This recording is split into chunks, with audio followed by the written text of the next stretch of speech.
बेटी की विदाई, बचपन और पढ़ाई का संघर्ष। गांव का नाम था शिवपुरा। धूल भरी गलियां, खपरेल वाले मकान और हर सुबह मंदिर की घंटियों के साथ जागता एक सीधा साधा गांव। उसी गांव के किनारे एक टूटी फूटी कच्ची दीवारों वाला घर था मोहन का। मोहन बहुत छोटी सी नौकरी पर थे, अब रिटायर हो चुके थे। आमदनी का कोई ठिकाना नहीं था, बस एक पुरानी पेंशन और 5 बीघा बंजर जमीन। उसी में एक सपना पल रहा था, उसकी बेटी सुजाता। सुजाता बहुत छोटी थी जब माँ की गोद छूटी, लेकिन पढ़ाई में बचपन से ही तेज थी। 5 साल की उम्र में जो अक्षर पहचाने वो 10 साल की उम्र में किताबों में डूबने लगी। गांव के सरकारी स्कूल में पढ़ते हुए भी वह हमेशा कक्षा में अव्वल रही। उसके टीचर अक्सर कहा करते, मोहन जी ये बच्ची आपकी नहीं, गांव की शान बनेगी। लेकिन मोहन के चेहरे पर मुस्कान के साथ साथ चिंता भी होती।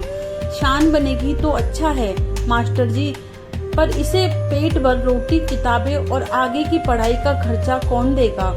गांव में बिजली कब आती कब जाती पता नहीं चलता, लेकिन सुजाता लालटेन की धीमी रोशनी में बैठकर रात रात भर पढ़ती। जब बाकी लड़कियां घर के कामों में लगी रहती, सुजाता खेत में पढ़ाई करती, घास पर बैठकर आम की छांव में। बचपन में उसने कभी गुड़ियों से नहीं खेला, ना कोई मेहंदी लगाई। उसकी दुनिया किताबों की दुनिया थी। एक कॉपी में उसने बड़ी सुंदर अक्षरों में लिखा था, पढ़ूंगी बढ़ूंगी, अपने बाबूजी का सहारा बनूंगी। उसके सपने छोटे नहीं थे, वह अध्यापिका बनना चाहती थी। एक ऐसी शिक्षक जो गांव की और लड़कियों को भी पढ़ा सके। लेकिन हर सपने की एक कीमत होती है और गरीबी कभी कभी सपनों की सबसे बड़ी दीवार बन जाती है।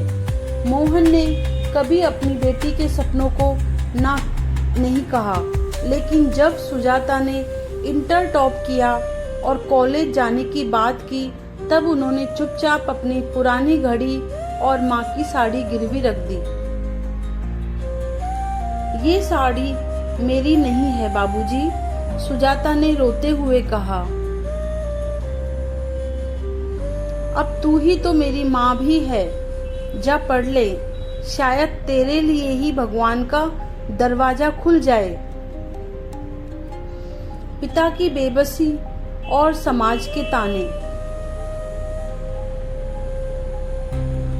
सुजाता अब गांव से 7 किलोमीटर दूर एक छोटे से कस्बे के कॉलेज में जाने लगी थी। सुबह 4 बजे उठकर खाना बनाना, फिर साइकिल लेकर निकल जाना, धूप धूल बरसात सब कुछ झेलकर पढ़ाई के लिए जाना, यह उसका रोज का नियम बन चुका था। मोहन घर पर एक पुरानी चारपाई पर बैठे खांसते रहते। पेंशन का पैसा अक्सर दवाई और राशन में ही खत्म हो जाता। बेटी को किताबें दिलाने के लिए वह गांव के किराने की दुकान से उधार पर राशन लेने लगे थे। गांव के लोगों की बातें अब तेज हो रही थी। कहाँ बेचते हो लड़की को रोज रोज बाहर? बेटी को ज्यादा पढ़ाओगे तो हाथ पीले कैसे करोगे? लड़की अगर ऊंची उड़ान भरने लगी तो घर की इज्जत मिट्टी में मिलती देर नहीं लगेगी। मोहन को ये बातें चुभती थी, लेकिन वह जानता था जिसके पास देने को जेवर नहीं, वो अपनी बेटी को शिक्षा ही दे सकता है। एक दिन गांव के प्रधान के घर में से रिश्ता आया। सीधे साधे किसान का लड़का है, खेत है, पशु है, खाने पीने की कमी नहीं होगी। लड़की हमारे गांव की ही है, ज्यादा पढ़ाने की जरूरत नहीं है। मोहन चुप रहा। उसने सिर्फ इतना कहा, अभी समय है, सुजाता पढ़ रही है। लेकिन गांव का दबाव, रिश्तेदारों के ताने और खुद की बढ़ती उम्र ने उसे भीतर से तोड़ना शुरू कर दिया। एक रात जब सुजाता किताबों में खोई थी, मोहन ने दूर बैठे उसे देर तक निहारा। उसकी आंखें डबडबा गई। बिटिया, तुझे पढ़ाने की बड़ी ख्वाहिश थी, लेकिन शायद मेरी हैसियत अब साथ नहीं दे रही। सुजाता समझ गई थी। वो कुछ नहीं बोली, सिर्फ पिता का हाथ अपने हाथ में लेकर बोली, अगर आपकी छाया मेरे साथ हो तो मैं किसी भी आंधी से लड़ लूंगी। विदाई का दिन, टूटी हुई चूड़ियां, भारी पायले और सूनी आंखें। गांव के मंदिर में हल्दी की हल्की सी घंटियों के बीच विवाह की तैयारियां शुरू हो चुकी थी। चारों ओर हलचल थी। महिलाएं मेहंदी और गीतों में लगी थी। बच्चे दौड़ते भागते मंडप सजाने में मदद कर रहे थे। लेकिन उस हलचल के बीच सुजाता चुपचाप अपनी चारपाई पर बैठी थी, गोदी में एक पुरानी डायरी रखे हुए, जिसमें उसकी कॉलेज की नोट्स और सपने लिखे थे। उसने अपनी माँ की ओर देखा, जो अपनी फटी हुई साड़ी के पल्लू से उसकी चूड़ियां ठीक कर रही थी। माँ, ये चूड़ियां पुरानी है, सुजाता ने धीमे स्वर में कहा। माँ की आंखों में आंसू आ गए। बिटिया, नई चूड़ियां लाने के लिए तेरे बाबूजी ने 2 महीने की दवा नहीं ली। तू इन्हें पहन ले, ये मोहब्बत की चूड़ियां हैं। सुजाता कुछ नहीं बोली। उसने टूटी चूड़ियां पहनी, जो उसके सपनों की आवाज पर भारी पड़ रही थी। शाम तक हल्दी का रंग आंसुओं से गीला हो गया था। गांव के एक सीधे साधे किसान रघुवीर से सुजाता का विवाह हुआ। रघुवीर उम्र में उससे काफी बड़ा था, लेकिन दिल का अच्छा माना जाता था। उसके पास खेत थे, कुछ जानवर थे, लेकिन सपने नहीं थे। विदाई की घड़ी आई तो गांव की सड़कें जैसे सुन्न पड़ गई। सुजाता की सहेलियां रो रही थी। उसकी माँ ने उसे भींच लिया, जैसे जानती हो कि यह सिर्फ बेटी की विदाई नहीं, एक युग की विदाई है। मोहन सिर झुकाकर बस इतना बोले, बिटिया, मेरी मजबूरी को कभी गलत मत समझना। सुजाता ने पिता के पैरों पर सिर रख दिया। आपने मुझे जितना दिया कोई और पिता नहीं दे सकता। आपकी छाया हमेशा मेरे साथ रहेगी। वो बैलगाड़ी में बैठी तो पायलें भारी थी, चूड़ियां चुभ रही थी और आंखें बस सूनी थी। उस रात ना कोई तारा टूटा, ना कोई सपना बचा। नई जिंदगी, पराई छत, अनजाने रिश्ते और पहली बार खुद से सामना। सुजाता अब रघुवीर के घर आ गई थी। मिट्टी की दीवारें, खपरेल की छत और आंगन में तुलसी का चौरा। घर में 3 देवर, सास ससुर और कुछ मुर्गियां थी। एक गीली रस्सी पर सूखते कपड़े और आंगन में बंधी गाय। यही उसका नया संसार था। रघुवीर मेहनती किसान था, मगर बहुत कम बोलता था। वो सीधे खेत जाता, देर शाम लौटता और थका सा लेट जाता। सुजाता को देखकर मुस्कुराता जरूर देता, लेकिन संवाद नहीं कर पाता। सास की पहली बात थी, बहू, अब किताबों का समय नहीं, अब घर संभालो। और सुजाता ने मुस्कुराकर सिर झुका दिया। पहली बार जब वह चूल्हे के सामने बैठी थी, हाथ जल गए। गेहूं के आटे की गोल रोटियां बनाना आसान नहीं था, लेकिन उसने आंसुओं को अंदर निगला और सीख लिया। एक बेटी जब किसी घर में बहू बनती है तो उसे सीखने की जल्दी होती है। रात के सन्नाटे में जब सब सो जाते, सुजाता आसमान की ओर देखा करती। वहाँ अब भी वही तारे थे, लेकिन उनमें कोई सपना नहीं झलकता था। एक दिन उसकी किताबों से भरी गठरी खुल गई। एक देवर ने पूछा, भाभी, ये क्या है? बस कुछ अधूरे सपने हैं, उसने मुस्कुराकर जवाब दिया। कुछ ही हफ्तों में वह पूरे घर की जिम्मेदारी में रम गई। गायों को चारा देना, सबकी पसंद का खाना बनाना, देवरों को स्कूल भेजना और बीमार ससुर की दवाइयों का ध्यान रखना, सब कुछ बिना शिकायत के। लेकिन एक कोना था जो अब भी सूना था, रघुवीर का मौन।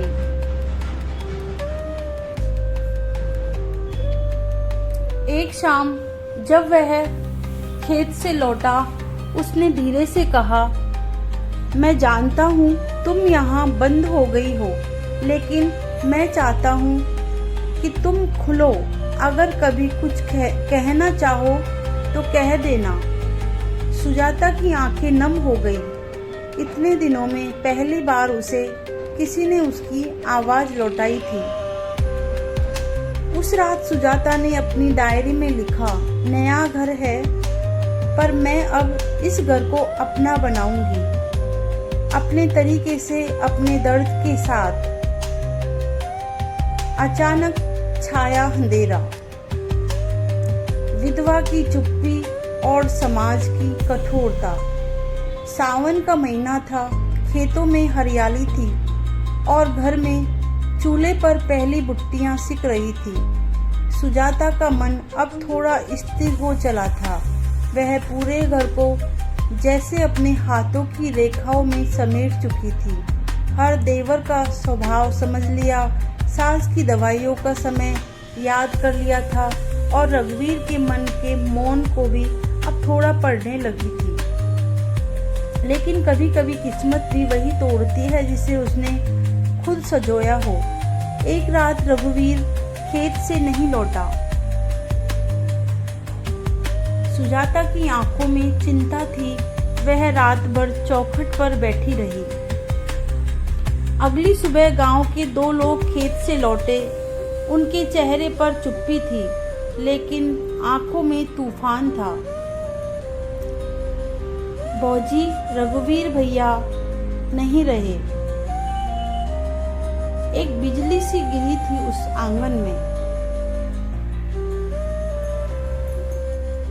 किसी ने बताया सांप काट गया था और खेत में ही उन्होंने दम तोड़ दिया। सुजाता की दुनिया वहीं रुक गई।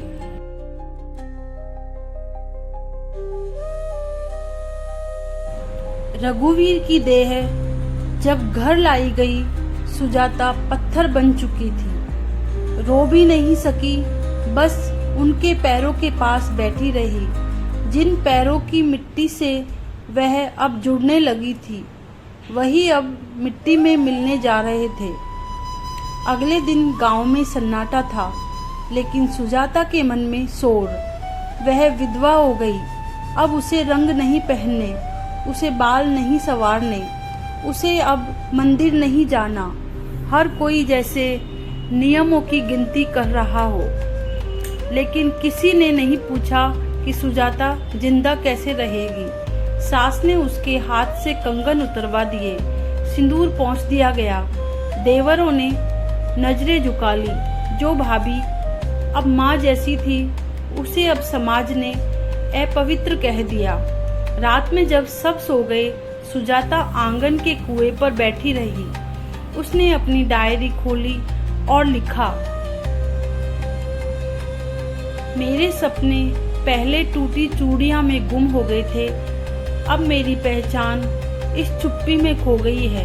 लेकिन क्या मैं वाकई खत्म हो गई हूँ? सुजाता ने खुद से वादा किया, मैं अब सिर्फ रघुवीर की विधवा नहीं, उनके घर की नींव बनूंगी। दूसरा जन्म। जब एक विधवा ने समाज की आंखों में आंखें डालकर जीना सीखा। सुजाता ने रघुवीर के जाने के बाद खुद को बिखरने नहीं दिया। हर सुबह अब पहले जैसे नहीं थी, लेकिन वह अब भी सबसे पहले उठती, घर के आंगन को बुहारती, तुलसी पर पानी देती और सास के लिए चाय बनाती। लोगों ने बातें बनाई, देखो आज फिर हल्दी लगा भोजन बना रही है, कौन सी विधवा ऐसे जीती है। ये औरतें तो जैसे भूल गई कि उसका पति मर चुका है, पर सुजाता जानती थी वो नहीं भूली थी। वो हर दिन जी रही थी उस दर्द को, लेकिन अब उस दर्द को अपने पैरों की ताकत बना चुकी थी। घर में अब आर्थिक स्थिति भी बिगड़ने लगी थी। रघुवीर की कमाई बंद हो चुकी थी। सास की दवाइयों का खर्च, देवरों की पढ़ाई और खेतों की देखरेख, सब कुछ एक चुनौती बन गया।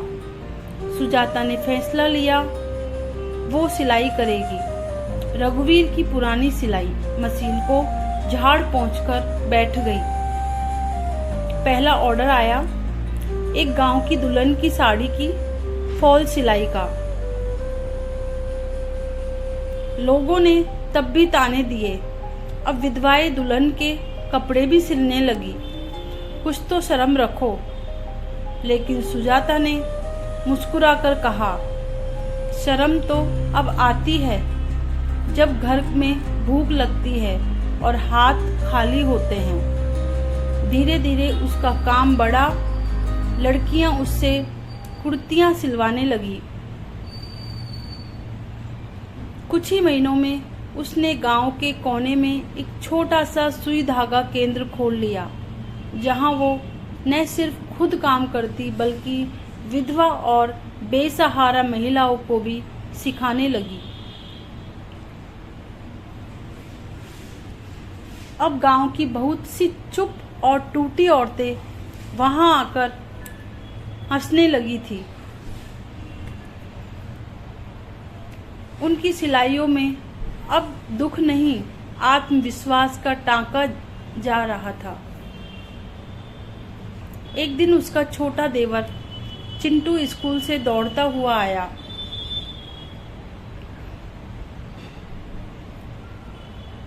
भाभी, मुझे अवार्ड मिला है, टॉपर बना हूँ पूरे ब्लॉक में। सुजाता की आंखों में आंसू आ गए। उसने रघुवीर की तस्वीर की ओर देखा और धीरे से कहा, तुम्हारा घर अब भी जिंदा है रघुवीर, और मैं भी। अब गांव वालों की नजरें बदल रही थी। जहां पहले ताना मिलता था, अब सम्मान था। सुजाता भौजी ने जो किया कोई मर्द भी नहीं कर पाता। वो विधवा नहीं, एक मिसाल है। सुजाता के संघर्ष की खबर उसके पिता के कानों तक पहुंची। मोहन, जो अपनी छोटी छोटी बातों में भी कंजूसी दिखाता था, अब सोचने लगा, मेरी बेटी सच में कुछ कर दिखा रही है। पर गर्व कहाँ था उस कंजूस के दिल में। वह एक दिन अचानक गांव आया। वह देखना चाहता था कि बेटियां सच में क्या कर रही है। मोहन को जब सुजाता का सिलाई केंद्र दिखा, उसने अपनी आंखों पर विश्वास नहीं किया। वो लड़की जिसने उसने कभी खास अहमियत नहीं दी, अब अपने घर का नाम चमका रही थी।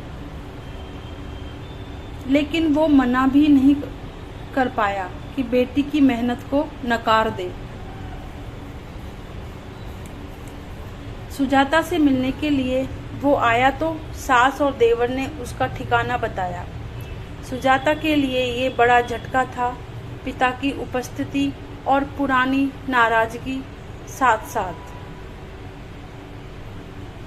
पिताजी, उसने धीरे से कहा, आपको देखकर अच्छा लगा। मोहन ने कुछ कहने की कोशिश की, पर आंसू उनके गाल पर बह निकले। उस दिन मोहन ने पहली बार माना कि बेटियां सिर्फ बोझ नहीं होती, बल्कि परिवार की रूह होती है।